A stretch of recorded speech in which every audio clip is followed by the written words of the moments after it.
Last part, this agent thought for the first time. And then the whole result just vanished. Today, it stops vanishing. We write a real artifact file to disk, and then it lands in an actual inbox. And you get to make the exact call a real production agent has to make. Call the email tool straight from the prompt, or bake delivery into the skill itself. Two paths, same destination. I'll show you both and where each one breaks. Quick recap, because this only makes sense if you know where we left off. Last part, fetch_rss.py pulled real articles into articles.json, and we ran the skill for real in Claude Code, then in Codex, and watched it dedupe, rank, and summarize actual news. Real thinking. But every bit of it lived in one terminal window. Close that window and the digest is gone. Nothing saved, nothing sent. Nobody but you, watching your own screen, ever saw it. Today we fix exactly that. We give this agent an artifact, like a real file, written to disk, and then we deliver it by email, using whichever of two approaches you choose in your own project. Same question as always. Are you sensing, thinking, or acting? Today is act, start to finish. By the end, a real artifact file exists on your machine, and a copy of it is sitting in your inbox. Act sounds like one step. It's actually two, and conflating them is where a lot of agent builds quietly fail. Job 1. Produce something concrete, a file that exists on disk that you could open, read, and hand to another human with zero explanation needed. Job 2. Get that thing somewhere a human will actually see it without anyone babysitting the process. Today's build does both in order. First, the agent writes output using the template from part 1. Then, and only then, delivery happens. You cannot skip to delivery. There's nothing to deliver until the artifact is real. Act is produce, then deliver. 2 jobs, not 1. Let's build the artifact first. Before we create the real artifact file, we need to update our skill.md instructions. We must clearly tell the agent to create a file called morning-digest.md and save it inside the output folder. This gives us a real file that we can reuse later, instead of leaving the result only inside the chat. I have already added this instruction to the skill file. Now, let's ask Claude to run the skill again. While it is running, let's understand what has changed. The agent isn't inventing a layout, it's filling in the exact template from part 1. Headings, story format, source links, key takeaways, with today's ranked summarized stories from last part's run. Same rules, same shape every single day. Now, let's check the result. Claude should have created the artifact and saved it as morning-digest.md inside the output directory, exactly as we defined in the skill instructions. This is what makes the output reusable.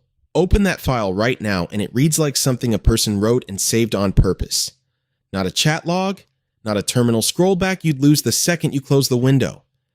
A real markdown file, sitting in output, that survives past the session that created it.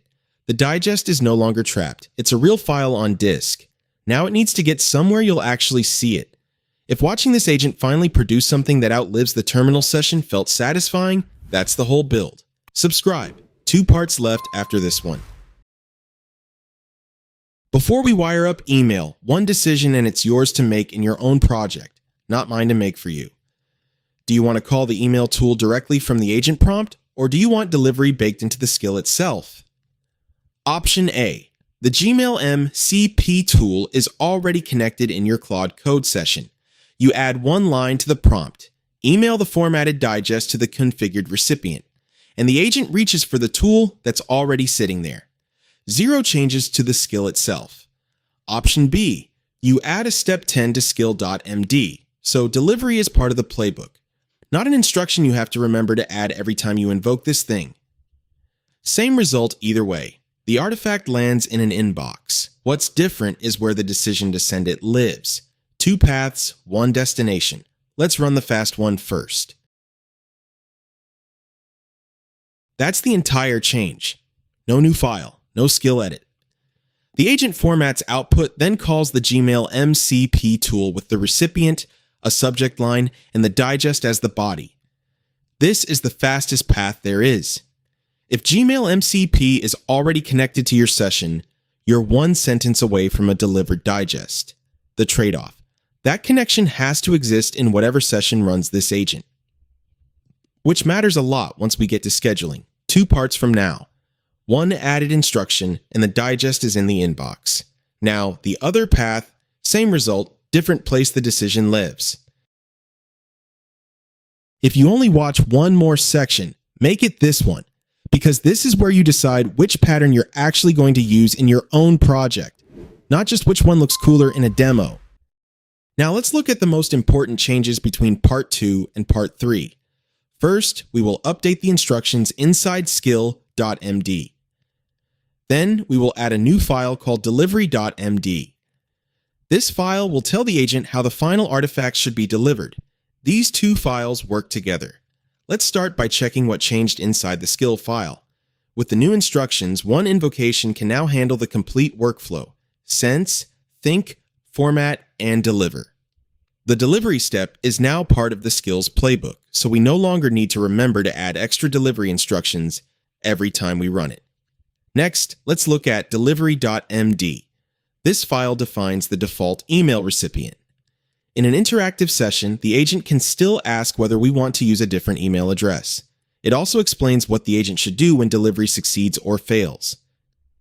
You may now be wondering, why do we need folders like logs, runtime, and output? This architecture diagram, together with the updated skill instructions, will make everything clear. The agent will follow the playbook and use each file and folder for a specific job. Now let's quickly check how the agent behaves with this new version of the skill. For this test, I am focusing only on the delivery step. Notice that I did not ask the agent to deliver or email anything. I simply invoked the skill. But the agent still picked up the delivery instructions from skill.md. It then read the default email address from delivery.md and asked whether we wanted to use that address or send the digest to someone else. And that is exactly what we wanted. The delivery behavior is now built into the skill itself. Nobody has to remember to add a delivery instruction to the prompt ever again. The trade-off runs the other way from option A. This is more portable across prompts, but it's tighter coupled to whichever email tool you named in step 10. Swap tools later, and you're editing the skill, not just a one-off prompt.